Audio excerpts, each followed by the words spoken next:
Welcome back, Chappelle. All right, we're going to be doing this a lot right now because I'm at 26%. I got to try and get 2 flips recorded on like next to nothing when it comes to battery life. So let's get after it. First of all, so glad you guys are back. It's been a minute. I've been missing doing some flips, and I know you're like, I didn't miss doing them, and whatever. Calm down, all right? But today in class, we talked all about like this Eastern Golden Age that was happening, like Eurocentrism, and how we got to be a little bit more broad and open-minded to these ideas that are kind of pandered to the ignorant when it comes like, well, the Dark Ages were bad for everybody. Well, first of all, we got to discuss for a moment as well, were there even really like Dark Ages, right? Because the common thread belief is that the Dark Ages, i.e. the Middle Ages, is actually just a period of dreck and awfulness for the entire continent and former empire of Rome, right?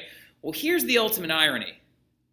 Rome won't gone. Rome was still there, all right? So for the entire time from 476 to 1453 AD, Rome was still around. It was still viable. It was still thriving. It was still doing its thing. It just had a new name. Now, when I say a new name, we're not getting into how they call it like later on. We will discuss that when we get to the Renaissance. But for now, let's focus on this. Write this down. This western half of Rome is going to fall in 476 AD because of barbaric migration/invasion, due to sacking of Rome, due to inflation, bad emperors, a lot of different causes, right? But it's going to fall. However, the eastern half that had its own capital by the name of Constantinople is going to continue to get things done. People in this half of the empire still called themselves Roman, all right? But later on, after it falls, they're going to start calling it the Byzantine Empire, right? So go ahead and jot that down. The Byzantine Empire. How much battery life? 21? All right, so the Byzantine Empire is going to continue to kick major tail, all right? So they're going to do their own thing. They're going to do a lot of different growth, all started by your man Constantine, right? So Constantine is going to show up, and he's going to want to try and create like a new Rome, right? So that's why he declares a second capital, Nova Roma, right? He calls it New Rome, right? He's like, this is another version of Rome. And he creates a dual capital system, an area or an empire that is ruled by 2 different locations, right? And in this new area, we're going to call it the Byzantine Empire. That is the eastern half of the Roman Empire. So saying that Europe entered a dark age during this time period is not necessarily true, right? Because it's basically just your powerful countries, your Italy, your Germany, your France, your Spain, your UK. The common day countries you think of now, they called it a dark age because they were having a bad time. And since they're so powerful in the modern era, a lot of people are like, oh, well, it must have been bad for everybody. Well, no, it wasn't. All right, so anyway, Constantine is going to rebuild the Roman city of Byzantium, which was originally a Greek city, which actually was just kind of a nothing for a long time. It was a port city, but then he realized for a second, he was like, wait a minute.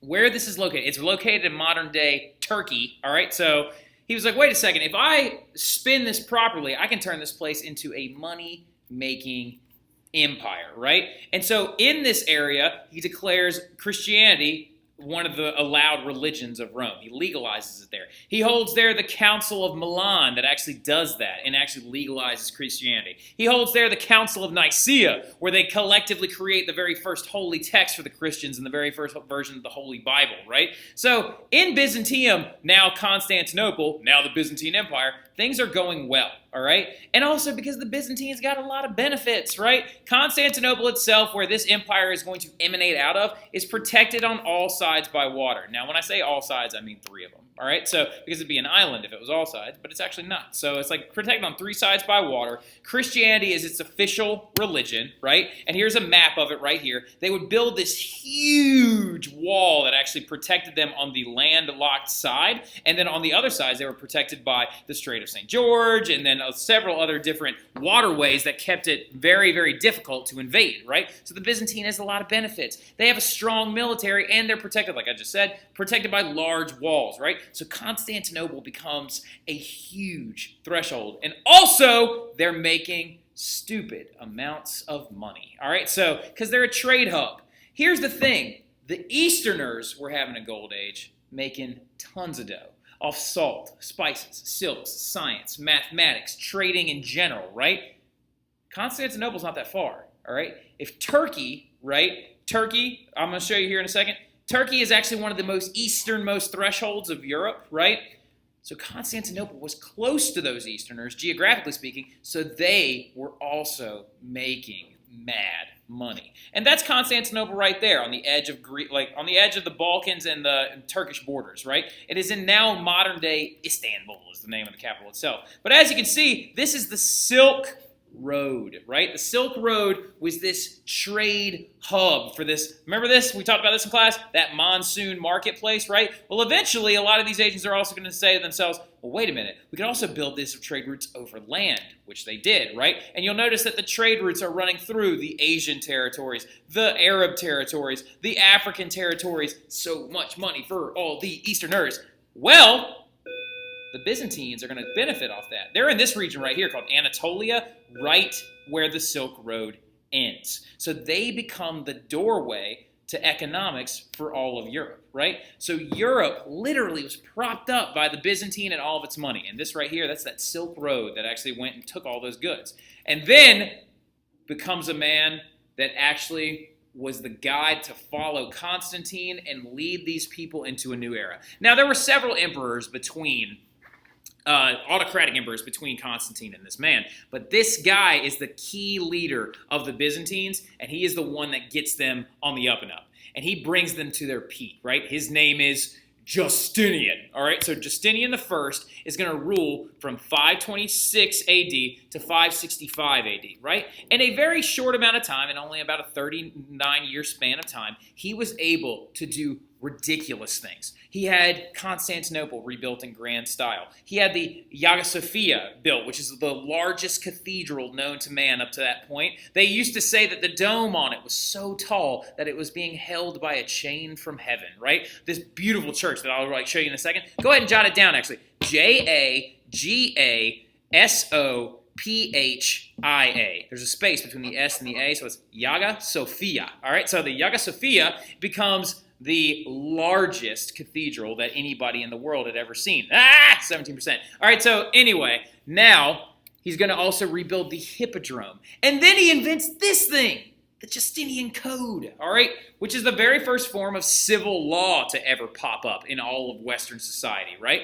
Civil law and Justinian's Code is now the basis for all law systems that exist in Western societies. I don't think you understand how important this is, all right? So you have laws, right, in common day, like common day society, in Western civilization, that have laws against stealing, murder, property damage, trespassing, like everything, right?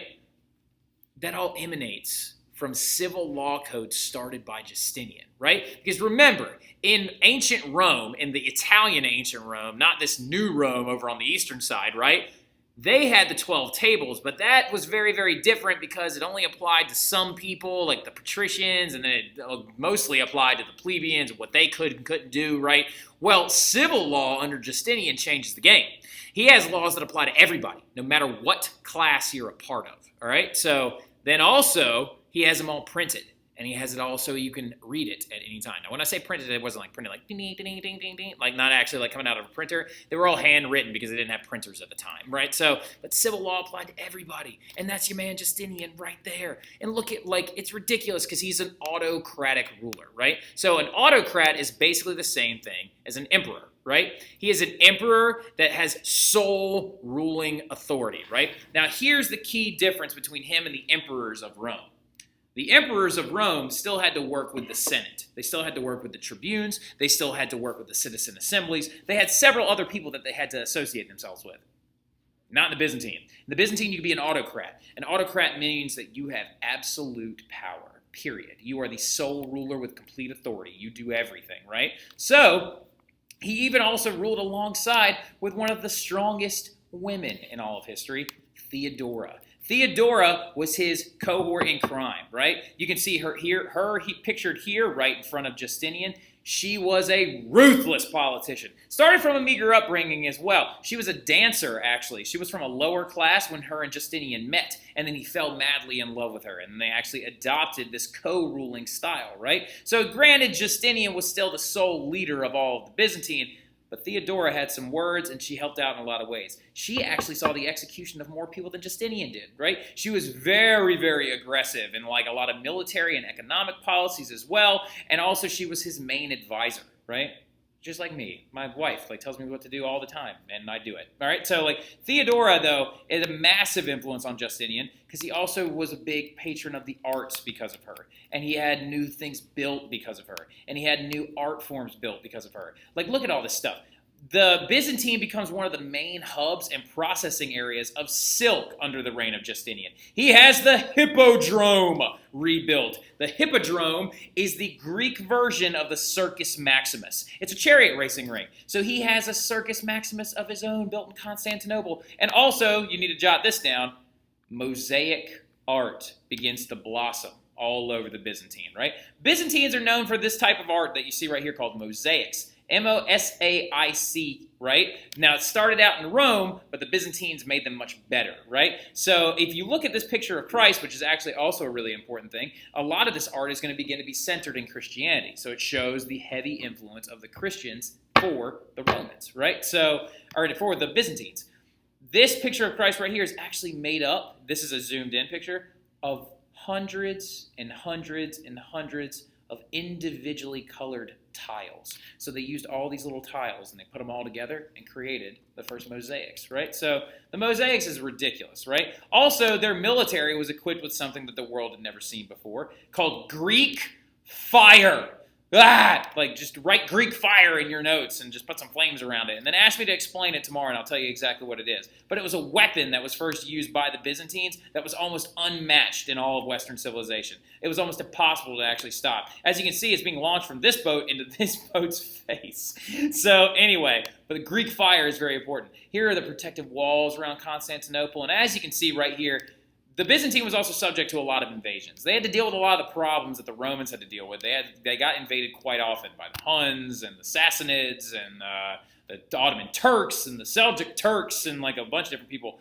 But they were still able to remain very prosperous because look at her. Look at that. That's the Hagia Sophia. The Hagia Sophia is actually now a mosque because the Arabs came in and took it over. The Ottoman Turks came in and took it over, and they turned it into a Church of Islam, right? But for hundreds of years, it still stands and requires no construction updates at all, and it's considered one of the most elaborately built buildings in all of Western civilization, and it's gorgeous. Ask me tomorrow and I'll show you pictures of the inside as well. Now, this right here is also the reign of Justinian. So all the orange is what he started with. All the yellow is what he added to his empire. So as you can tell, Justinian was a massive influence, right? The Byzantine, unfortunately, is going to start to shrink, though, after Justinian is in charge. There would never be another ruler quite like Justinian because they're going to start being attacked by Slavs and Persians and the Sassanid Persians, the Vikings, the Huns, the Turks, several different types of Turks, right? So the Seljuk Turks and the Ottoman Turks and all the other Turks and everybody is just going to start showing up and attacking them as often as possible. All right, so we got to keep going. Now, the Byzantine is going to start to shrink, but it holds on for hundreds of years after, right? So until some crazy stuff starts going down.